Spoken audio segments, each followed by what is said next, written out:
सभी को नमस्कार। मैं यहाँ पे अभी आपको सी और सी प्लस प्लस के कुछ जानकारी देने वाला हूँ, जो कि बहुत ही सरल शब्दों के साथ में मैं आपके सामने इनको रखना चाहूँगा। और इसको कोई भी लेमैन या कोई भी एक्सपीरियंस प्रोग्रामर या कोई भी, ये सब के लिए सूटेबल है। मैं इस तरह से वीडियो बनाने वाला हूँ कि ये हर किसी के समझ में आ जाए, चाहे वो सीबीएसई का स्टूडेंट हो या अगर कोई बीसीए या बीटेक वगैरह में अभी सी लैंग्वेज की शुरुआत कर रहा हो सीखने के लिए, तो वहाँ पे भी ये उनको बहुत ज़्यादा हेल्पफुल होगा। और मैं बिल्कुल अभी बिगिनिंग यानी कि जीरो लेवल से इसको मैं शुरू करने वाला हूँ। तो मैं आपको साथ में इसको प्रैक्टिकल के साथ में भी करके दिखाऊंगा कि प्रोग्राम्स कैसे रन होते हैं, और इसकी जो छोटी छोटी चीज़ें होती हैं जिनसे कि एक प्रोग्राम बेसिकली बनता है, वो सारी चीज़ें मैं इसमें कवर अप करने वाला हूँ। तो ध्यान से देखिएगा, और अगर आपको वीडियो बढ़िया लगेगा तो आप उसे लाइक करिए, सब्सक्राइब करिए और इनकरेज करिए मुझे उत्साहित करिए कि मैं और भी आपके सामने नए प्रोग्राम्स इसमें लाऊं बनाकर। और अगर आपको ये भी सीखना है कि टर्बोक सी प्लस प्लस को हम अपने लैपटॉप में या अपने कंप्यूटर में कैसे इंस्टॉल करें, तो आप मुझे कमेंट्स के जरिए इसके बारे में ज़रूर बताइए कि मैं इस पे भी एक वीडियो आगे बनाऊं। तो सबसे पहले मैं शुरुआत करता हूं बिल्कुल जीरो से, बिगिनिंग से, कि कोई भी प्रोग्रामिंग लैंग्वेज एक्चुअली होती क्या है और इसका पर्पज़ होता क्या है, ये किस लिए बनी है, और इसको हम अभी सीख रहे हैं तो इसको सीखने का एक मकसद क्या है, मोटिव क्या है, कि भाई क्या ऑब्जेक्टिव है कि इससे हम क्या क्या कर सकते हैं। तो मैं आपको बता दूं कि अगर हम सबसे पहले बात करें कि विंडोज़ ऑपरेटिंग सिस्टम जो आप अपने कंप्यूटर में चलाते हैं, वो सारा ऑपरेटिंग सिस्टम उसका आप ये मान के चलिए कि मोर देन 50% पार्ट सी और सी प्लस प्लस लैंग्वेज में डेवलप किया गया है, क्योंकि सी लैंग्वेज हार्डवेयर के बहुत ही करीब मानी जाती है। एक मशीन लैंग्वेज होती है बेसिकली, जिसे हम बाइनरी लैंग्वेज भी कहते हैं, और वो 0-1 से मिलकर बनती है। तो कोई भी हार्डवेयर कंप्यूटर का, चाहे वो कोई भी हार्डवेयर हो, कोई भी मशीन हो, उसको बहुत अच्छे तरीके से समझ सकती है बाइनरी लैंग्वेज को। लेकिन बाइनरी लैंग्वेज बहुत ही ज़्यादा टफ होती है, बहुत ही डिफ़िकल्ट है समझने के लिए या कंपाइल करने के लिए। तो वहाँ पे प्रोग्रामिंग करना, बाइनरी लैंग्वेज की मदद से प्रोग्राम लिखना या प्रोग्रामिंग करना बहुत ही ज़्यादा डिफ़िकल्ट होता है। उसी को आसान करने के लिए एक्चुअली क्या किया गया है कि सी और सी प्लस प्लस लैंग्वेज को डेवलप करा गया है, जो कि ह्यूमन अंडरस्टैंडेबल है, यानी कि जिनको हम लोग आसानी से समझ सकते हैं, और मशीन भी इसको बाइनरी में कन्वर्ट कर देती है जल्दी से, तो ये मशीन भी इसको आसानी से समझ जाती है।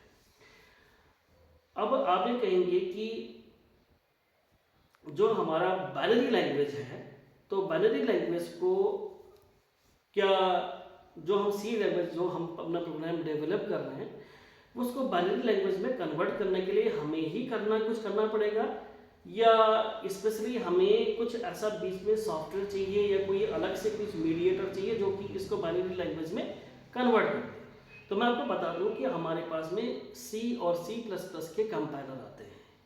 ये कंपाइलर इनबिल्ट होते हैं। जब हम कोई भी प्रोग्रामिंग लैंग्वेज अपने कंप्यूटर में इंस्टॉल करते हैं तो ये इनबिल्ट आते हैं, और यही इन्हीं का ही काम होता है कंपाइलर्स का, जो कि आपके हाई लेवल लैंग्वेज यानी कि जो अभी सी लैंग्वेज है उसको कन्वर्ट कर सके बाइनरी लैंग्वेज में, और फिर वो हमारा हार्डवेयर उसको इजीली अंडरस्टैंड कर सके और प्रोग्राम पूरी तरीके से चल सके। बात करते हैं कि प्रोग्रामिंग लैंग्वेजेस बनाई क्यों हैं। मैं इस टॉपिक पे आपको मैं इसको और ज़्यादा आपको आसानी से समझा पाऊँगा कि जितने भी सॉफ्टवेयर्स वगैरह या जितने भी एप्लीकेशन सॉफ्टवेयर वगैरह या ऑपरेटिंग सिस्टम्स वगैरह आप अपने कंप्यूटर में, मोबाइल में और भी बहुत सारे डिवाइसेस में चला रहे हैं, उन सारे एप्लीकेशंस को डेवलप करने के लिए ही प्रोग्रामिंग लैंग्वेज को बनाया गया है। यानी कि जो हम प्रोग्रामिंग लैंग्वेज अभी बिगिनिंग से सीख रहे हैं, आप सोच रहे हो कि हम छोटे छोटे प्रोग्राम्स बनाकर सीख रहे हैं, 2 नंबर को सम करने का, वेरिएबल कैसे डिक्लेयर करते हैं, वॉइड मेन क्या है, प्री प्रोसेसर्स क्या हैं, ये सारी जो हम चीज़ें सीख रहे हैं, ये तो नॉर्मली कोई भी बंदा कहीं भी बैठ के अपने हाथ से भी या कैलकुलेटर से भी कैलकुलेट कर लेगा। मैं आपको बता दूं कि ये एक बिगिनिंग है सीखने की प्रोग्रामिंग लैंग्वेज को।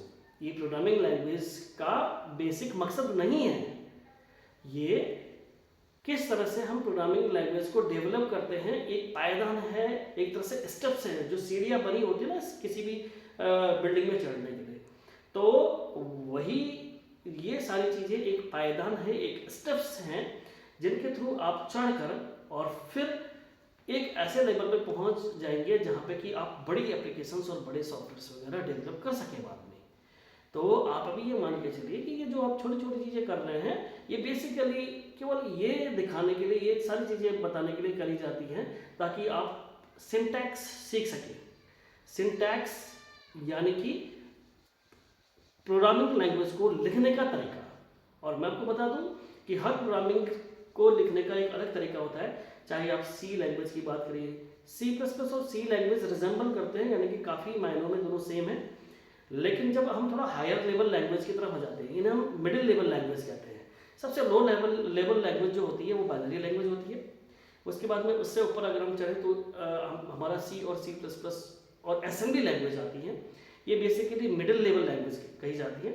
और आपने देखा होगा कि हमारे पास में इस समय VC++ है, C# है, जावा है और भी बहुत सारी लैंग्वेजेस हैं, उन्हें हम बोलते हैं हायर लेवल लैंग्वेजेस। इन सारे लैंग्वेजेस को हम इस तरह से क्यों कैटेगराइज करते हैं या क्यों हमने इनको अलग अलग तरीके से अलग अलग वर्गों में बांटा हुआ है, इसके बारे में मैं बाद में बात करूंगा आपसे। फिलहाल अभी हम लोग सी लैंग्वेज पे कॉन्सेंट्रेट कर रहे हैं। हम सी लैंग्वेज में प्रोग्रामिंग्स कैसे करते हैं वो चीज़ों पे हम सीख रहे हैं, तो मैं अभी सी की ही बात करूंगा। तो अब चलते हैं कि भी सी लैंग्वेज और कोई भी लैंग्वेज में एक शब्द आपने सुना होगा, एक शब्द आपने ज़्यादातर आता है सिंटैक्स।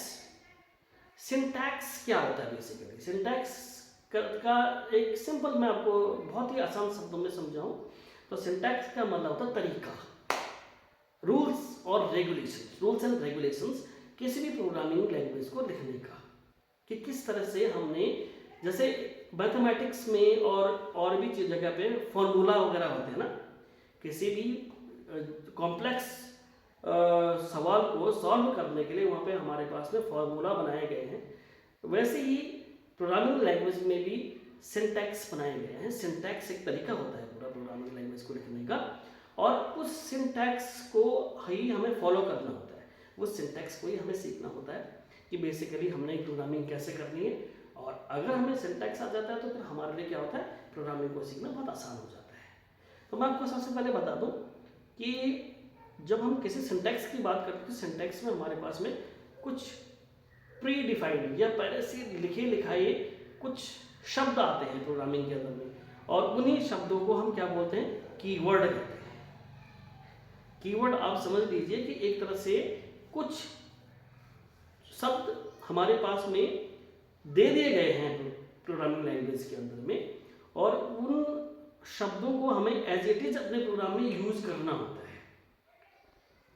लेकिन सारे शब्द हमें नहीं दिए गए हैं, अगर वो सारे शब्द पहले से बना देंगे तो फिर क्या हो जाएगी कि प्रोग्रामिंग लैंग्वेज एक लिमिटेड, यानी कि लिमिट बहुत ही छोटा हो जाएगा। हमें हर चीज़ केवल सिंटैक्स से लिखना पड़ेगा।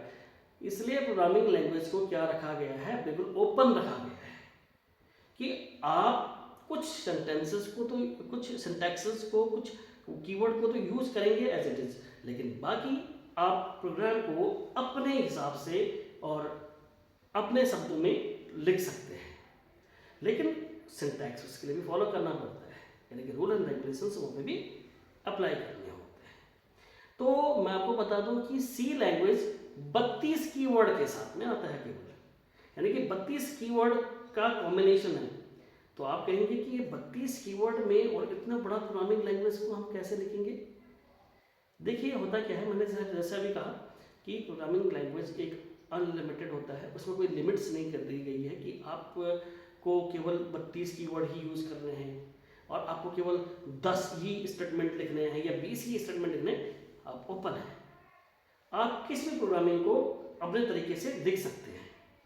और मैं आपको बता दूं कि कई बार एक ही प्रोग्राम को अलग अलग तरीके से लोगों का सॉल्व करने का तरीका है।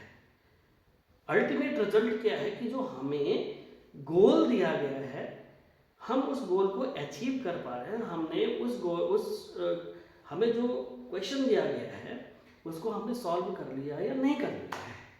अल्टीमेट प्रोग्रामिंग का मेथड या प्रोग्रामिंग को सीखने का, करने का यही एक मैं कहूँ गोल होता है। तो जैसे मैंने कहा कि एक ही प्रोग्राम को कई लोगों का अलग अलग तरीका होता है। कोई बहुत ही शॉर्ट फॉर्म में, यानी कि बहुत ही कम लाइंस के साथ में किसी प्रोग्राम को सॉल्व कर देते हैं, और कई लोग उसको थोड़ा लेंदी करते हैं।